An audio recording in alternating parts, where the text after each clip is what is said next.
During the last 6 months, the ALBA project has taken great strides forward and remains solidly on track to achieve first oil ahead of schedule and on budget.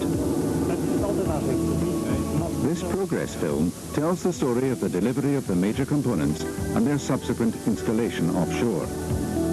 But first we take a look at some of the activities during the last 6 months. Successful completion of the 5-well pre-drilling program brought another major milestone to the ALBA project. The 5 wells drilled included 3 horizontal production wells and 2 water injection wells, all using leading-edge technology.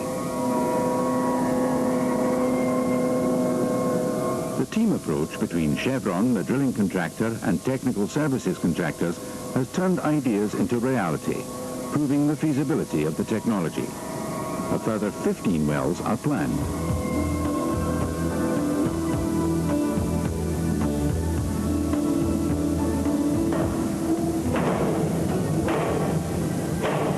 On the 9th of March 1993, Mrs. Isabel Smith performed the traditional launching ceremony, sending the 24,000-ton FSU gliding down the slipway. Halfway around the world, the dedicated shuttle tanker Polyclipper, which will carry oil from ALBA to markets, was also successfully launched on schedule in Japan.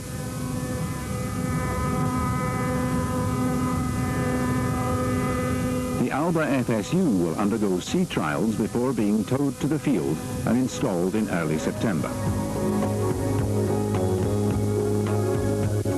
1st of July at Ninian House in Aberdeen, and a meeting was held to inform and build support for the smooth handover of the project to operations later in the year. For us to be successful on ALBA, ultimately, no matter how well we did in building facilities, if we weren't successful in handing over this project in a smooth, seamless manner to the group in Aberdeen, then we would be remembered as a failure.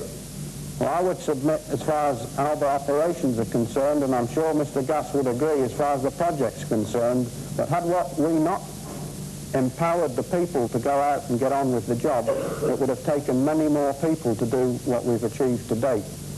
We must remember that this is not the end, but the end of the beginning. You have to remember that the project is a 4-year phase that's been going on to this point, and operations now starts in November, and it goes on for the next 15 or 20 years, we hope. And it's over this period that we can have the most influence in trying to reduce the cost and make the whole operation profitable. During the last 6 months, the project has been totally focused on ensuring that all elements of the topsides were the most complete of any ever taken offshore. Gordon Brown, topsides manager, explains how the team got on. We have achieved a very high level of completion, almost 100% completion in the module fabrication yards. The essential ingredient in order to achieve 100% completion was teamwork and alignment of purpose. We had several parts of the team that had to work together. There was our engineering support group, our site team, our fabricator, and very importantly, our hookup and commissioning group, who came in the last 6 months and worked with the site teams and with our fabricator to drive the job to 100% completion. We've had an excellent safety record, and much of the credit for that goes to our fabricators. We have worked with our fabricator using our existing safety department. The challenges that we have in the next 152 days is to set another new standard of excellence. We're very confident that we're going to achieve first oil in November 1993. With design, procurement and fabrication successfully completed, the major ALBA building blocks were ready. How would the project fare in the unpredictable offshore installation phase?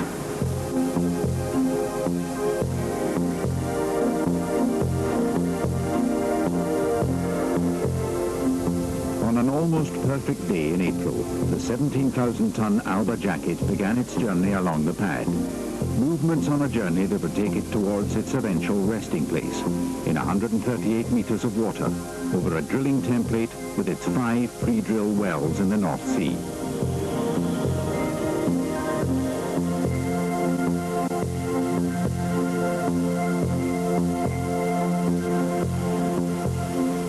Ahead of schedule and under budget, the end result is a testimony to the trust and teamwork built up between the Alba team and the contractor Highlands Fabricators.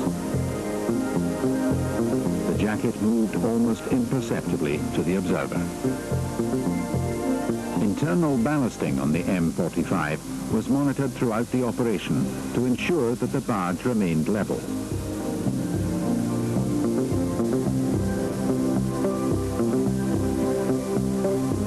In speeded up form, we see what happened over a 12-hour period as the jacket moved onto the M45 barge.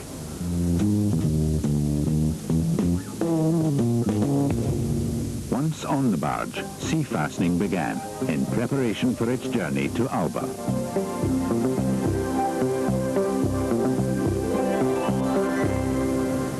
On the 14th of May, the south side doors to Assembly Hall number 2 were drawn back at Grootint-Zwijndrecht's yard near Rotterdam.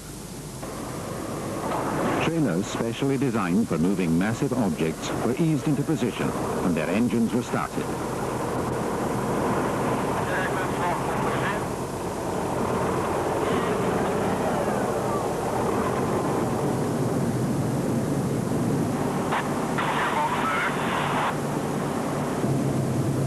The 8,500-ton integrated deck emerged from its birthplace, rolling forward on 2,300 wheels. The 4-level integrated deck is the platform's heart and brains, containing well bay, processing, power generation, control room and other utilities in a single unit.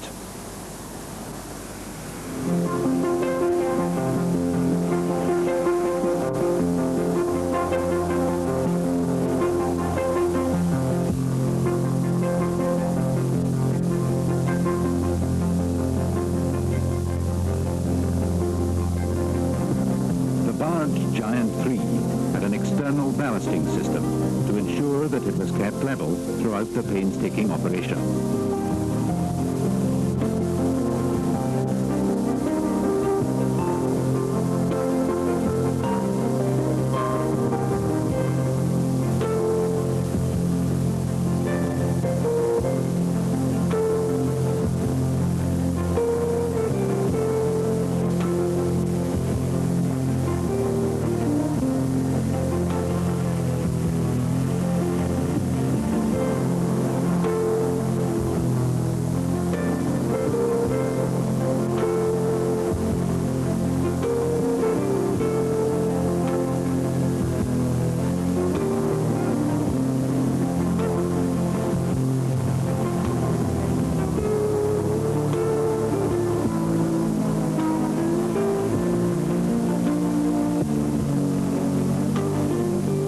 Loadout complete, sea fastening was started, and the final onshore commissioning of the deck system continued in preparation for sail away.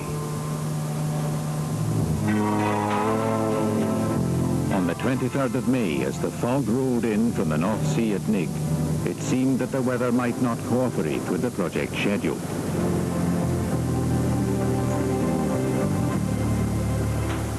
We're currently deballasting the barge. The deballasting operation takes us to a point of no return in about 2 hours' time. We deballast the rising tide. The rising tide will lift the barge off of the pad, and one of the ocean-going tugs, assisted by harbour tugs, will pull it off the pad.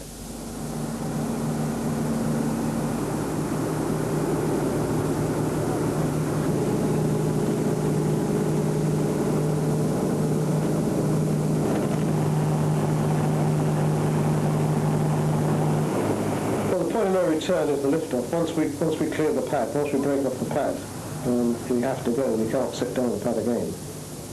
So At that point, we either pull out away from the pipe and stay with the stone attached, or we cut the lines and go.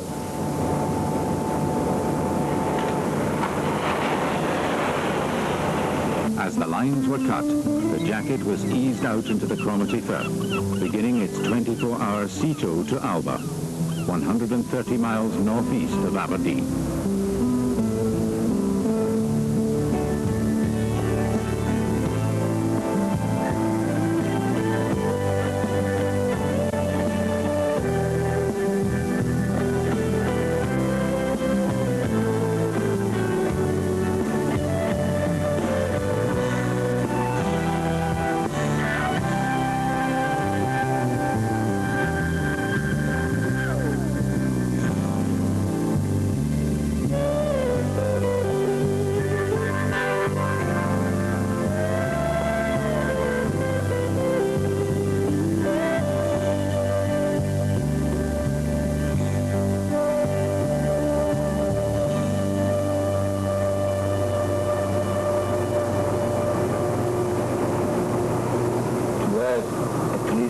less than 2 meters significant overweight to do transferring operation of personnel. That is, in this case, the limiting operation to start any kind of job, because we have only 4 persons at the moment plus a rigger foreman on the barge that can do something, but only connected to the Spassan and just to proceed with the mooring of the Smith Rotterdam to the mooring point.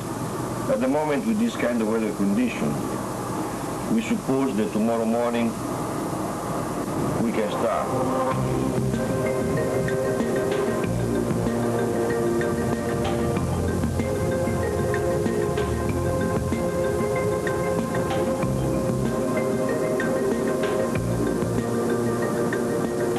We need to get personnel onto the barge. We need to do that safely. We're looking to transfer around 45, 50 people there, and we really need a sea state less than 2 meter significant wave to do that. We'll then commence the cutting of the sea fastenings. We'll have 25% cut so far, with 75% to go. It'll be a sequential cutting and ballasting operation prior to launch. When we have completed the sea fastening, we will then have the barge in a certain trim, and we'll launch the jacket.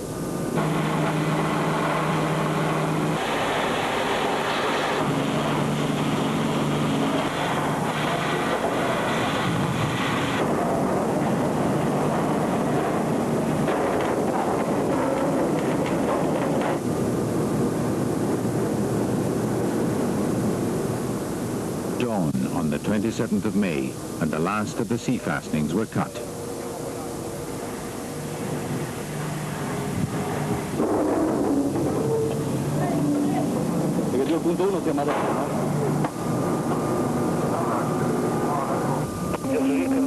Everybody clear the jacket, over. Everybody is right up the bow. Okay, everything is cut, no self-launch. Okay, copy that. The cutting complete. They about to start the jacking, over. It appears that way.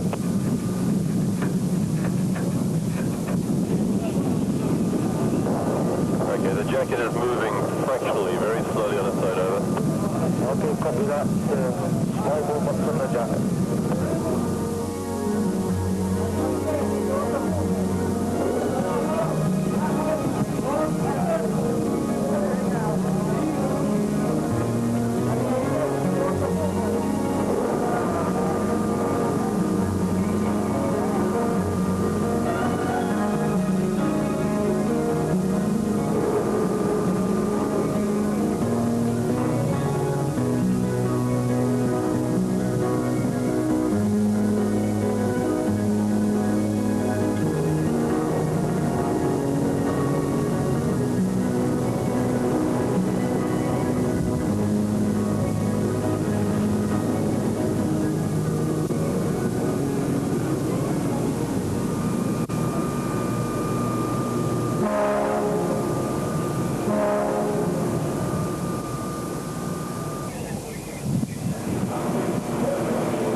jacket in its free-floating position, it was pulled in closer to the M7000.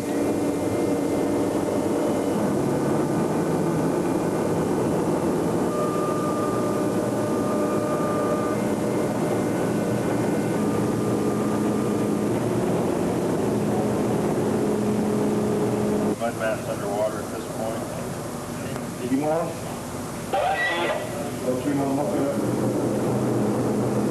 People were then transferred onto the jacket to operate the upending control center.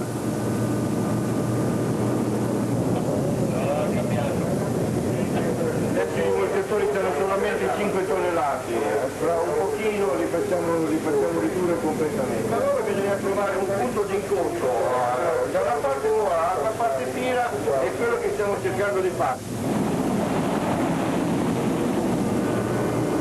After connection of the upending rigging to the starboard crane, the jacket was upended from the free-floating condition to the vertical. This was achieved by a combination of sequential flooding of the leg ballast tanks from the upending control center, together with hook assistance.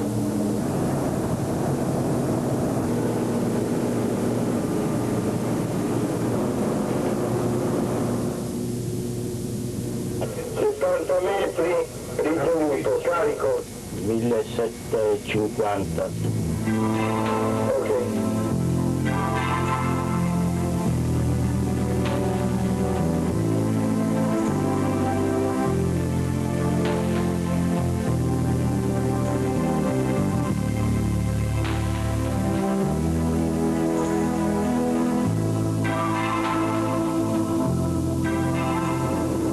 It's in a vertical position, and more than 1,300 ton hook load will then relocate to over the template position. Because during the upending, the template is underneath the body of the M7000 for safety reasons. We'll then relocate over the template and dock the jacket over the pre-installed docking piles.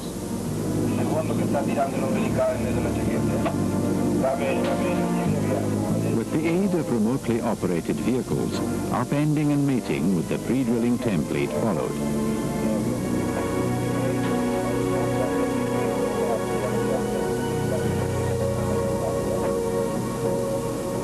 The jacket is 160 meters in height, a height comparable with a 50-story building. With the jacket in position, piling operations then commenced.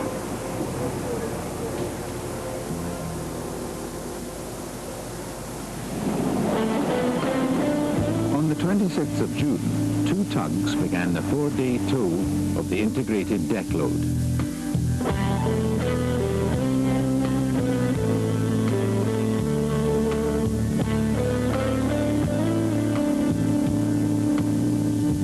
In the restricted waters of the River Maas, timings had to be precise to ensure that the deck could sail away from Grotint at high water and pass under 2 bridges at low water.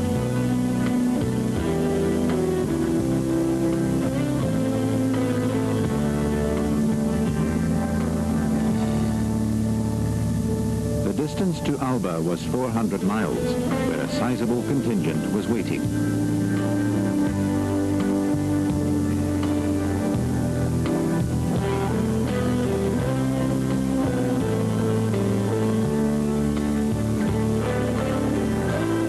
With the sea almost mill pond flat, the integrated deck arrived in the field and was slowly eased alongside the M7000 crane vessel.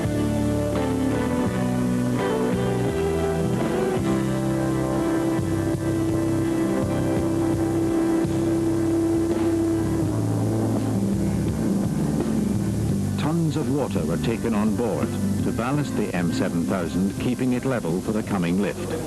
On board the transportation barge, the sea fastenings were cut.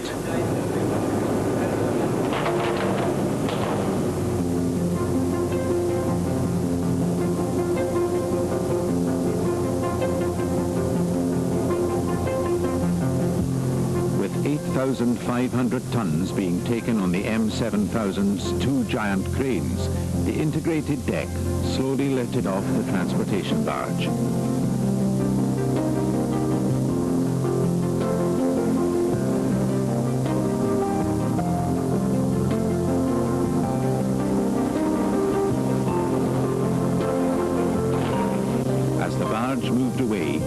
integrated deck waited to be moved to its final resting place on top of the jacket.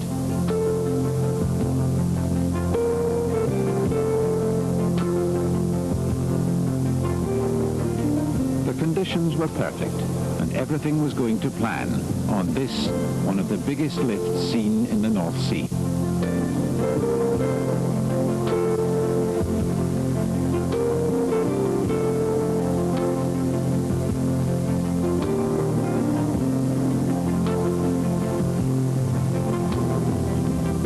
In the dawn light, the deck was gently lowered into position.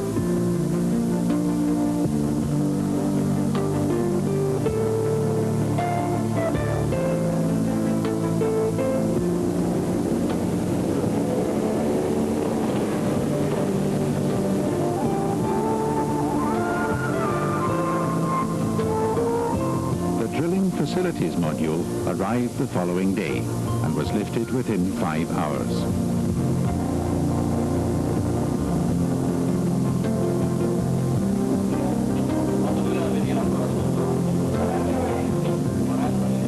Mercon Steel Structures of Holland were the fabricators of the 2 drilling modules and the derrick. The module consists largely of refurbished drilling equipment and modules from Ninian Central.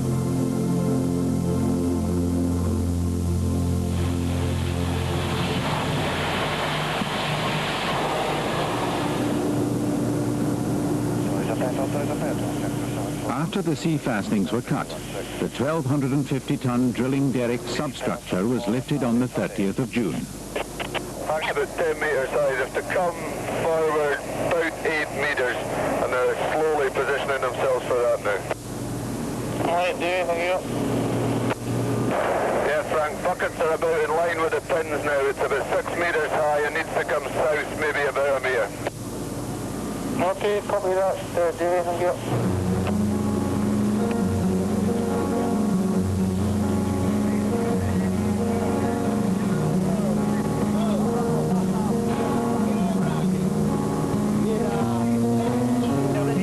On the same day, the drilling derrick was lifted from its transportation barge onto the deck of the M7000 before being lifted into position on top of the Alba Northern platform.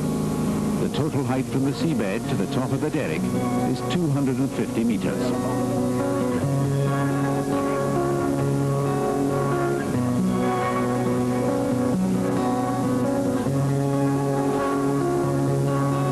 The 1,950-ton 4-story accommodation module, fabricated at Consafe's Burnt Island Yard, is designed to be consistent with Lord Cullen's recommendations, offering state-of-the-art safety protection for the people working on Alba. It was lifted into position on the 1st of July. The weather seemed to be good for the time being, although the forecast was for deteriorating conditions.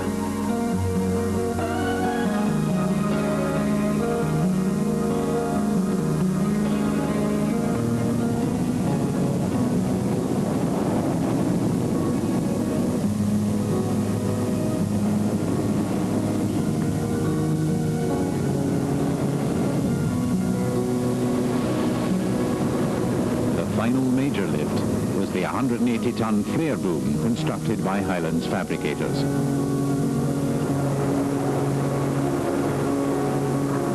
With the weather conditions starting to deteriorate, the flare boom was lifted clear of the cargo barge onto the deck of the M7000 before being lifted into position on the northern side of the platform.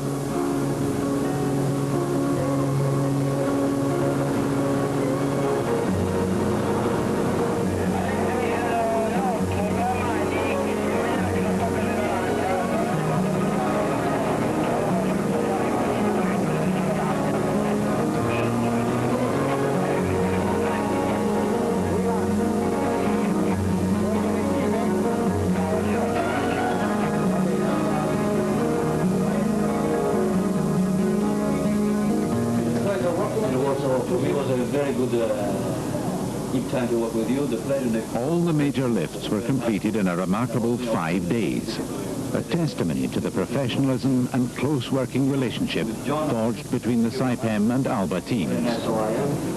Thank you. Very good. First class. See you again soon. Thank you very much. Thank you, John. 2 months before, Alba had been a vast expanse of water. Now there was a new island in the middle of the North Sea, the Alba Northern Platform. Over the next 5 months, the platform will begin to come to life, bringing with it first oil, now targeted for November.